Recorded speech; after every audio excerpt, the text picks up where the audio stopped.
Hi friends, welcome to Kumar yummy kitchen. మేము పంజాబ్ రాష్ట్రంలో అమృత్సర్లో ఉన్న సిక్కుల ప్రధాన పవిత్ర యాత్రాస్థలమైన స్వర్ణ దేవాలయం చూడడానికి వెళ్తున్నాము.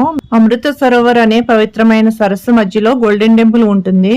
ఈ వీడియోని స్కిప్ చేయకుండా చూడండి. ఈ గోల్డెన్ టెంపుల్ గురించి మీకు చాలా విషయాలు తెలుస్తాయి.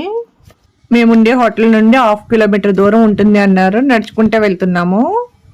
గోల్డెన్ టెంపుల్ కి వెళ్ళాలి అంటే జలియన్ వాలాబాగ్ మీదుగా వెళ్తున్నాం. చూడండి, ముందుగా జలియన్ వాలాబాగ్ వచ్చింది. ఈ దేవాలయం కోసమే ముందుగా సరస్సును తవ్వారు అంటారు. గోల్డెన్ టెంపుల్ దగ్గరికి వచ్చేసాము. గోల్డెన్ టెంపుల్ లోకి వెళ్ళేటప్పుడు ఆడవారు తలపై కొంగు వేసుకోవాలి, మగవారు పిల్లలు కూడా తలకి క్లాత్ కట్టుకోవాలి. గుళ్ళోకి వెళ్ళేవారు అందరూ కూడా వాళ్ళ ట్రెడిషన్ కంపల్సరీ పాటించాలి. గోల్డెన్ టెంపుల్ లోపలికి వెళ్లే దారి. ఈ స్వర్ణ దేవాలయాన్ని శ్రీ హరిమందిర్ సాహిబ్ అని కూడా పిలుస్తారు. సిక్కులకు పవిత్రమైన యాత్రాస్థలం ఈ గురుద్వారా. అమృత్సర్ లో అనేకమైన గురుద్వారాలు ఉన్నాయి, కానీ హరిమందిర్ సాహిబ్ అని పిలుచుకునే ఈ స్వర్ణ దేవాలయం ప్రధానమైనది. ఈ దేవాలయం అమృత్ సరోవర్ అనే సరస్సు మధ్యలో ఉంటుంది. ఈ దేవాలయం కోసమే అమృతసర అనే సరస్సును తవ్వారు అంటారు. అమృతసర అంటే అమృతంతో కూడిన సరస్సు అని అర్థము. ఈ దేవాలయం యొక్క మొదటి మతాధికారి అయిన బాబా బుగ్దా ఈ దేవాలయాన్ని హరిమందిర్ సాహిబ్ అని పిలిచేవారు. 1604లో సిక్కుల యొక్క 5వ గురువు అయిన గురు అర్జున్ సింగ్ మొట్టమొదటిగా ఈ దేవాలయంలో సిక్కుల యొక్క ఆది గ్రంథాన్ని పెట్టారు.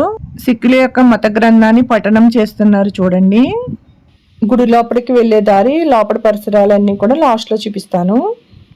1947లో ఇండియా విభజించక ముందు పంజాబ్ రాష్ట్రంలో అమృత్సర్ పట్టణానికి వ్యాపార పరంగా ఎంతో ప్రాముఖ్యత ఉండేది. విభజన తర్వాత అమృత్సర్ ఇండియా పాకిస్తాన్ కు సరిహద్దు టౌన్ గా ఏర్పడి పాకిస్తాన్ కు పశ్చిమ సరిహద్దుగా ఉండేది. ఈ అమృత్సర్ సిక్కులకు ప్రధాన యాత్రాస్థలమే కాకుండా అమృత్సర్ స్వాతంత్ర పోరాటంలో 1919 జలియన్ వాలాబాగ్ హత్యాకాండతో కూడా చరిత్రలో చోటు చేసుకుంది. సిక్కులు దూర ప్రాంతాల నుండి వచ్చేవారు ఈ దేవాలయంలో రాత్రి షెడ్యూల్లో పడుకుని ఉదయమే ఈ సరస్సులో స్నానం చేసి దేవాలయానికి వెళ్తున్నారు. ఈ దేవాలయము యునెస్కో వరల్డ్ హెరిటేజ్ సైట్ జాబితాలో నామినేట్ అయి ఉంది. అధికారికంగా ఇంకా ప్రకటన రావాల్సి ఉంది. గోల్డెన్ టెంపుల్ చూడడానికి మేము ఉదయం వెళ్ళాము. నైట్ టైం చాలా బాగుంటుందని విన్నాను నేను. నైట్ టైం కూడా వెళ్ళాము. చూడండి ఎంత బాగుందో కదా. ఈ దేవాలయాన్ని ఆఫ్ఘనిస్తానీయులు ఎన్నిసార్లు ధ్వంసం చేసిన దేవాలయాన్ని పునర్నిర్మించుకోవడంలో సిక్కుల యొక్క సంకల్ప బలం అర్థమవుతుంది. దేవాలయం లోపలికి వెళ్లే దారి చూడండి. దేవాలయం లోపల సిక్కుల యొక్క మత గ్రంథాన్ని చదువుతున్నారు.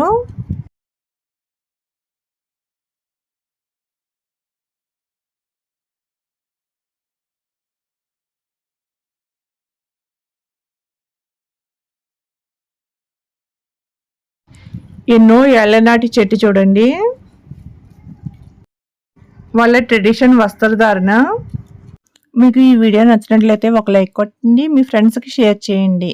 నా ఛానల్ని సబ్స్క్రైబ్ చేసుకోండి. Bye friends.